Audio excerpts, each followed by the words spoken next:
How y'all doing? Good. How are you, sir? Mm-hmm. I guess Grayson Howard is now someone you can stand up there and talk about. So, what are all the great and wonderful things you can share with the public about your guy now? About Pup, well, it is Grayson. We call him Pup every now and again, but I tried to call him Grayson for the very first time, and it didn't go over well. But it's definitely Pup Howard. Unbelievable dude. From the first time we met, we kind of clicked. Family guy. His father, his brother, his sisters, they're all great people, and he's a guy who just he kind of what you embody, what you want your program to kind of to be about. Military background with his father, and it shows. He's kind of a dialed-in dude. So very excited that he's here. He's kind of going through an acclimation period right now, just being around the guys, so he's not nervous when spring starts, and he's just getting used to hearing us in our coach's voice, which is cool.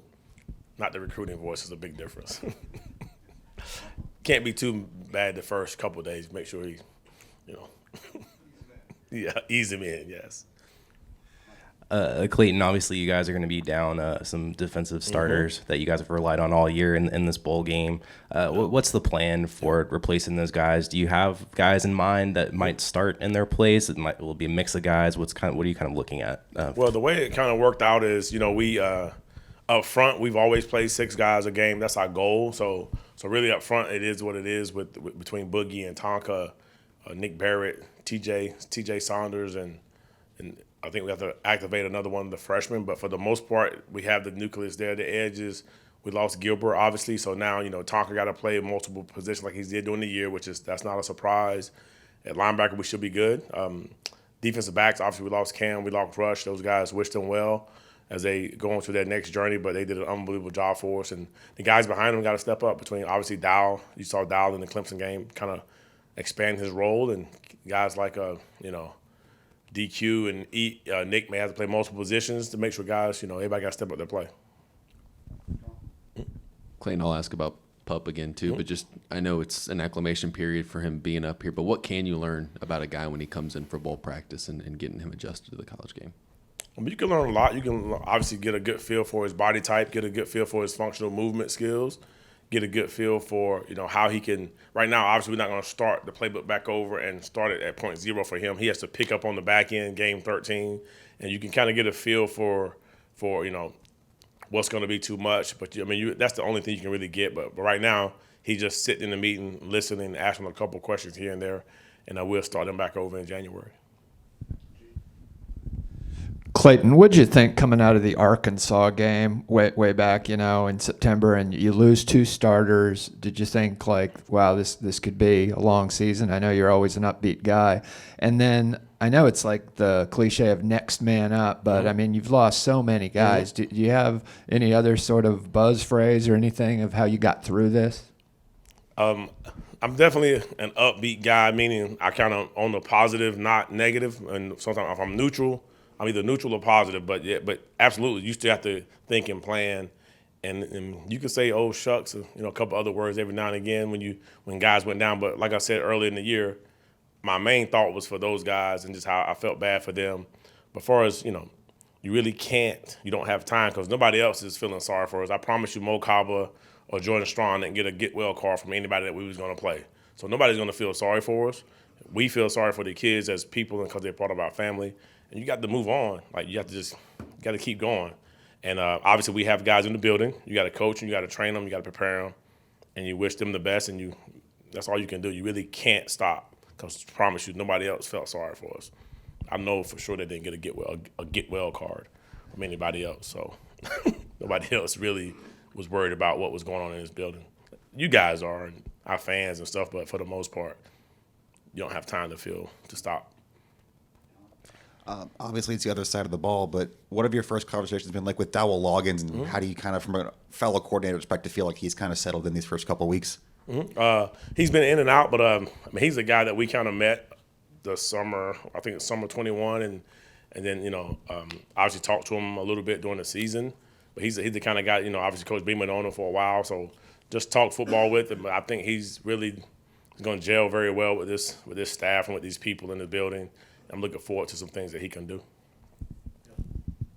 Kind of going back to Kaba going down and I guess allowing Stone to step into probably a bigger role than what maybe was anticipated. How have you seen Stone sort of progressed through the season as he's gotten more acclimated to things? It's really cool watching, the younger guys who, some guys can learn football easier than others, but it's really cool to watch guys like a Stone or Bam Martin Scott who just every week they learn something new.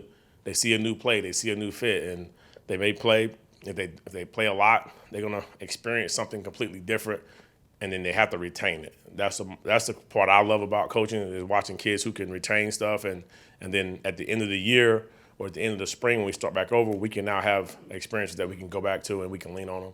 That's one of my favorite parts. Like with Debo, he played 24 snaps last year.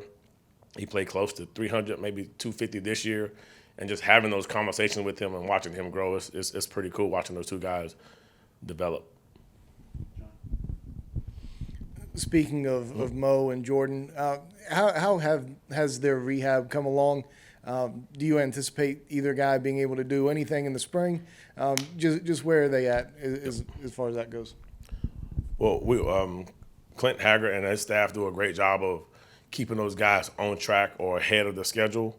And, unfortunately, this is not their first time going through this injury, either one of those dudes. So they kind of know how to handle it themselves.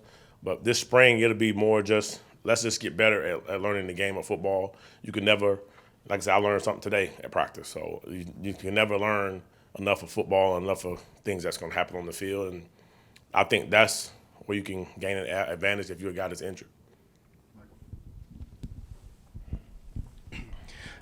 Shane's talked a few times this year about Nick Imanwari, about how he was such a great scouting find by the coaching staff. What kind of qualities did you guys see in him that really stood out to you that told you, this guy could make a quick impact? And are there any guys in this current class that maybe you see some of those same kinds of qualities? Yep. Obviously, we can start with Nick. I feel like Nick he just stood out at camp, and he was also a guy, we had a great relationship with his high school football coach. So the information that he's going to tell you, you trust it more than someone that you may have, that you don't know, just plain and simple.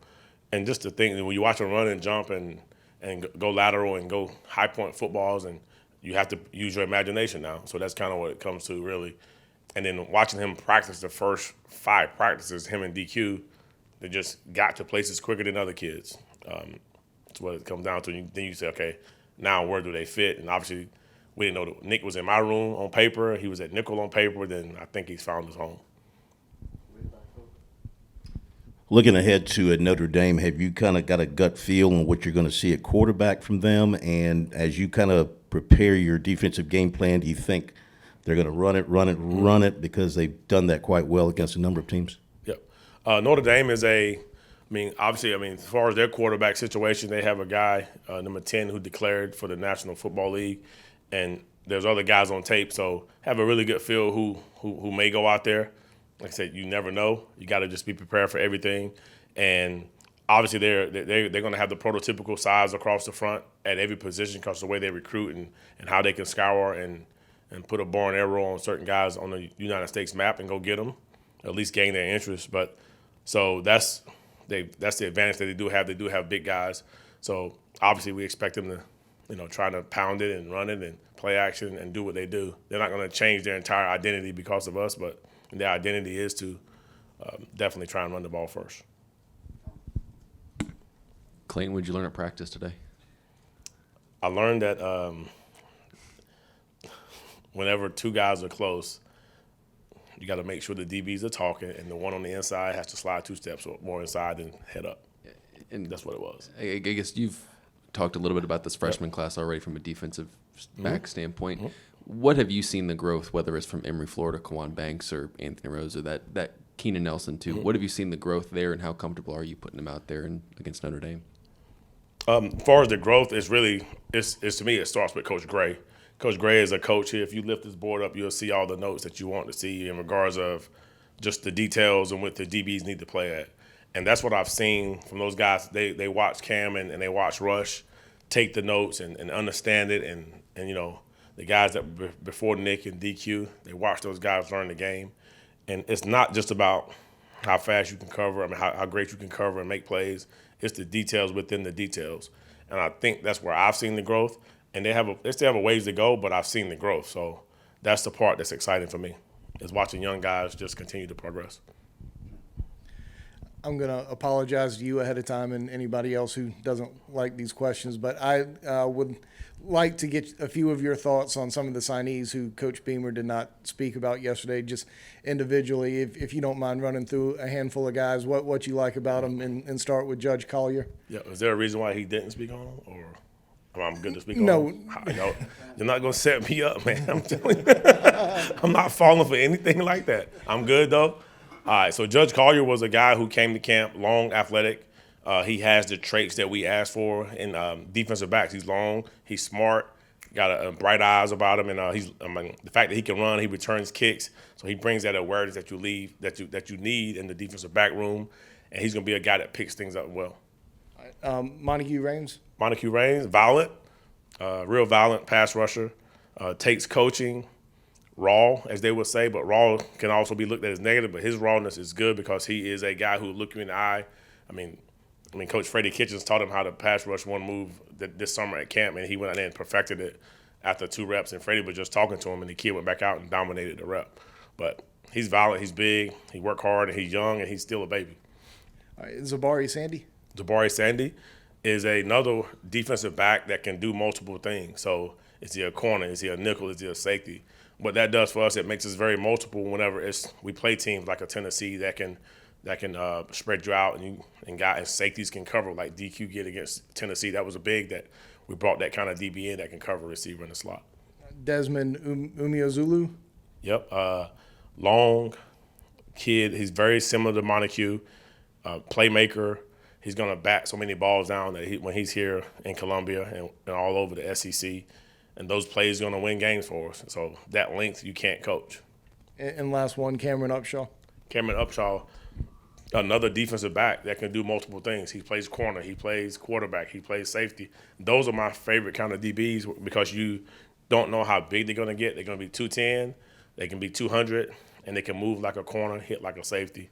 It makes it very fun for us to kind of move our pieces of the puzzle around, and as we think about this thing going in 23. Thank you very much, man. Kind of sticking with new players, Shane Beamer mentioned something yesterday about how he had you watch Mario Anderson's film as a running back before kind of looking at him in the portal. A, is that kind of a cross-coordinator thing, a regular part of the recruiting transfer portal? And B, what was it about Mario that really stood out to you from a defensive perspective? Yes, that's cool. So that's not always happens. So sometimes we watch tape as a group. You can watch tape as a defense. And let's say if Mario was in my area, I would have to evaluate that as well. And then somebody just randomly asked me. They wanted an unbiased opinion. So it's kind of a setup. So I've been asked that before, and I didn't like a person, so I kept it honest with them. But what I saw was a guy who has great patience as a runner, who understands blocking schemes, who understands the angle of point of attack and how to cut up, not always cut it back into the defense. Smart runner who going to get positive yards. And so that's what I saw, and a guy who you can use on third down as well. Clayton, beating Tennessee and Clemson and, knocking each of them out of the playoff, and then being attached to Notre Dame here for a month going into a bowl game. From what you've seen on the recruiting trail, how much has that helped you with the 24, 25 guys, and how many more doors has that opened for you guys? I really do think it's beneficial. It's a lot easier to go recruiting on December the 1st, was the first day out on the road. And it was just, it's always nice to go recruit as a change of scenery, obviously, one. But two, it was different to go when I had on the garnet shirt or the garnet jacket that I had on. Everyone talked about those 2 games, like teachers in the hallway, coaches, players. And so when you're a young 24 and 25 guy who we can't talk to during this time, they hearing it throughout the school as well. But it's when you write them letters or send them text messages, that's all you got back. So it's a great way to start your sophomore and junior recruiting.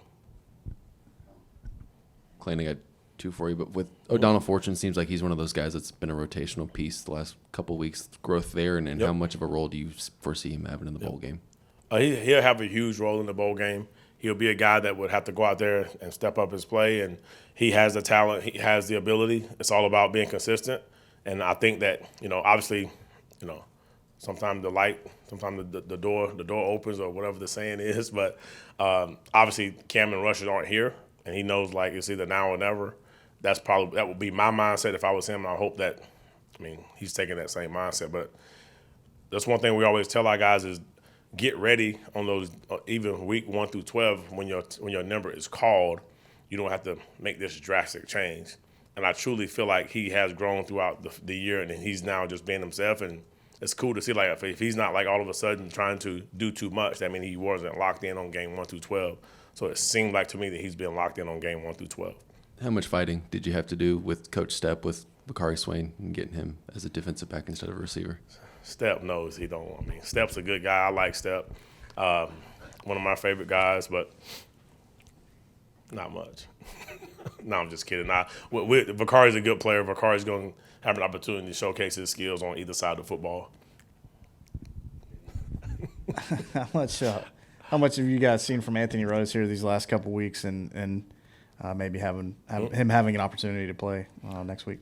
I think, the whole team was happy for Anthony because we all know that it wasn't his grades. It was just a mix-up in a academic credit issue transferring school. So he's a good student who does very well in the classroom.